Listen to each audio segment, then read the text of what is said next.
ఈ రోజున వైఎస్ఆర్సీపీ పార్టీ నుంచి బయటకు రావడానికి ప్రధానమైన కారణం జగన్మోహన్ రెడ్డి గారి యొక్క ఆదరణ లేక మాత్రం కాదు. జగన్మోహన్ రెడ్డి గారే నాకు పదవి ఇచ్చారు. జగన్మోహన్ రెడ్డి గారే 2 సార్లు నన్ను పార్టీలోంచి బయట పోవాల్సిన పరిస్థితులు కొంతమంది వ్యక్తుల ద్వారా వచ్చినా ఆయనే నన్ను ఎక్కడికి పోకుండా కాపాడారు. కానీ ఈసారి కూడా నేను బయట రావడానికి కారణం మాత్రం జగన్మోహన్ రెడ్డి గారు కానే కాదు. కోటరీలోని కొందరు వ్యక్తులు జగన్మోహన్ రెడ్డి గారు ఆదేశం ఇచ్చినా వరం ఇచ్చినా దాన్ని పాటించరు. ముఖ్యంగా జగన్మోహన్ రెడ్డి గారు తీసుకునే నిర్ణయాలని వాళ్ళు అమలు పరచరు. అంటే దేవుడు అనేది ఖచ్చితంగా అప్లై అవుతుంది వైసీపీలో. కాదు సార్, దేవుడు వరం ఇస్తే వాళ్ళకి నచ్చదు.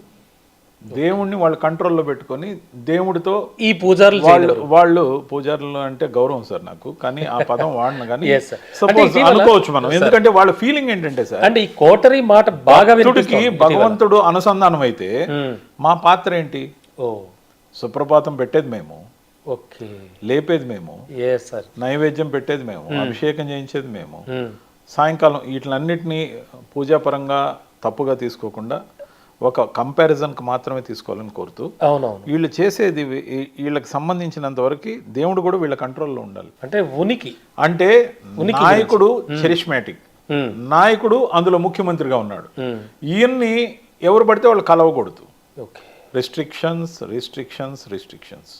సో ఎవరు కలవాలో వీళ్ళే డిసైడ్ చేస్తారు, ఎవరు కలవద్దో వీళ్ళే ఆపుతారు. మొత్తానికి ఫిల్టర్ మీద ఫిల్టర్ పెట్టి ఎమ్మెల్యేలకు కానీ నాయకులకు కానీ మంత్రులకు కూడా చాలాసార్లు అపాయింట్మెంట్ దొరకకపోయినా నాకు మాత్రం కాస్తో కోస్తో అపాయింట్మెంట్లు జగన్మోహన్ రెడ్డి గారితో దొరికినాయి కాబట్టి నాకు ఆ పదవి గుర్తించారు మిమ్మల్ని. ఎస్ సార్, ఎందుకంటే ఎవరు ఏం మాట్లాడుతున్నారో చూసే వ్యవస్థ ఆయన దగ్గర ఒకటి ఉంది. సో కాబట్టి ఖచ్చితంగా నాకు పదవి ఇచ్చిన తర్వాత కూడా నా జీతభత్యాలు ఫిక్స్ చేసేటప్పుడు కూడా నేను అడిగిన ర్యాంక్ ఇచ్చారు, దాదాపు క్యాబినెట్ ర్యాంక్. కానీ నేను బాధపడింది మాత్రం ఎమ్మెల్సీ కాలేకపోయానని. ఎందుకంటే చట్టసభలోకి అదేదో 6 సంవత్సరాల పోస్ట్, ఇదేదో 4 సంవత్సరాలు 2 సంవత్సరాల పోస్ట్ అని కాదు. చట్టసభలో మాట్లాడేవాడికి కొంత ప్రాధాన్యత ఇవ్వాలనేది నా కోరికగా ఉండింది. కానీ కుదరల కులాల కోణంలో కెపాసిటీ ఉన్న వ్యక్తి మీరు సార్. ఇప్పుడు ముఖ్యంగా ఎమ్మెల్యేలుగా ఎవరినైనా ప్రజలు ఎన్నుకుంటారు. కానీ ఎమ్మెల్సీలుగా నాయకుడి అనుమతితో సెలెక్టెడ్ పర్సన్స్ని పంపించే వెసులుబాటు ఉంది.